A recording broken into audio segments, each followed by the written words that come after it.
ত্রয়োদশ জাতীয় সংসদ নির্বাচনের বাকি মাত্র কয়েকদিন। নির্বাচনের আগে আলোচনায় উঠে এসেছে উপদেষ্টাদের কূটনৈতিক পাসপোর্ট জমা দেওয়ার ঘটনা। হঠাৎ কেন কূটনৈতিক পাসপোর্ট জমা দিচ্ছেন উপদেষ্টারা, জানবো আজকের স্টার এক্সপ্রেসে।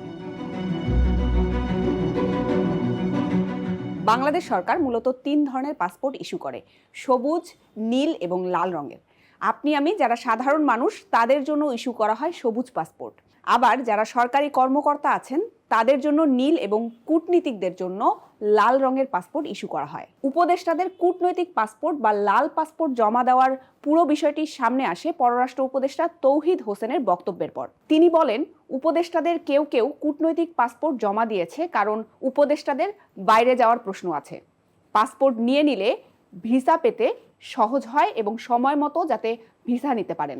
উপদেষ্টা পরিষদের কে বা কতজন সদস্য কূটনৈতিক পাসপোর্ট জমা দিয়েছে এটি নির্দিষ্ট করে জানাননি পররাষ্ট্র উপদেষ্টা।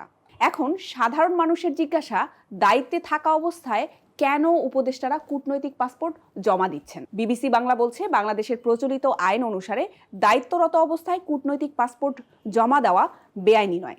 কারণ দায়িত্ব পালন শেষে দেশের বাইরে যাওয়ার প্রশ্ন থাকায় এমন পদক্ষেপ যে কেউ নিতে পারেন। নির্বাচনের আগ মুহূর্তে উপদেষ্টা পরিষদের কয়েকজন সদস্যের এমন পদক্ষেপ মানুষের মধ্যে সন্দেহের তৈরি করতে পারে। এছাড়া প্রধান উপদেষ্টা অধ্যাপক মোহাম্মদ ইউনূস দায়িত্ব নিয়ে উপদেষ্টাদের সম্পদের হিসেব দেওয়ার যে ঘোষণা দিয়েছিলেন সেটিও এখন পর্যন্ত দেওয়া হয়নি। সব মিলিয়ে প্রশ্ন তৈরির সুযোগ রয়েছে। রাজনৈতিক বিশ্লেষক অধ্যাপক সাব্বির আহমেদ বিবিসি বাংলার সাথে এই বিষয়ে কথা বলেছেন। তার ভাষ্য, যে সময় উপদেষ্টারা পাসপোর্ট জমা দিচ্ছেন তার সাথে নির্বাচনের পরের পরিবেশকে মেলানোর সুযোগ রয়েছে। সন্দেহ করার যথেষ্ট কারণ আছে, তবে 2-1 পাসপোর্ট জমা দিলে তাতে তিনি সমস্যা দেখেন না।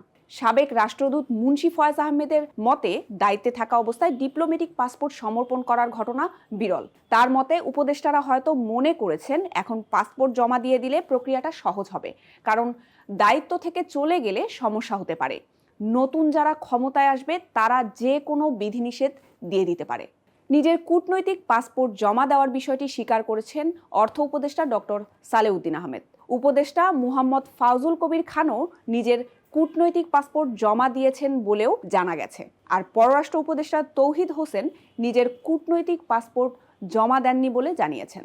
এই পরিস্থিতিতে প্রশ্ন আসে, কী ধরনের সুবিধা পান একজন কূটনৈতিক পাসপোর্টধারী? কূটনৈতিক পাসপোর্ট যার নামে ইস্যু করা হয় তিনি বেশ কিছু বাড়তি সুযোগ সুবিধা পান। যে কোনো দেশের ভিসা পাওয়া এবং বিদেশে প্রবেশের ক্ষেত্রে অগ্রাধিকার দেওয়া হয় এই পাসপোর্টধারীদের। ফলে সময় ও অপ্রয়োজনীয় ঝামেলা কমে যায়।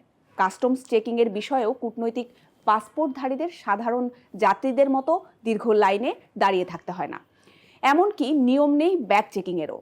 কিছু দেশ এই পাসপোর্টধারীদের জন্য আলাদা প্রোটোকলও দিয়ে থাকে, যা প্রদান করে বাড়তি নিরাপত্তা।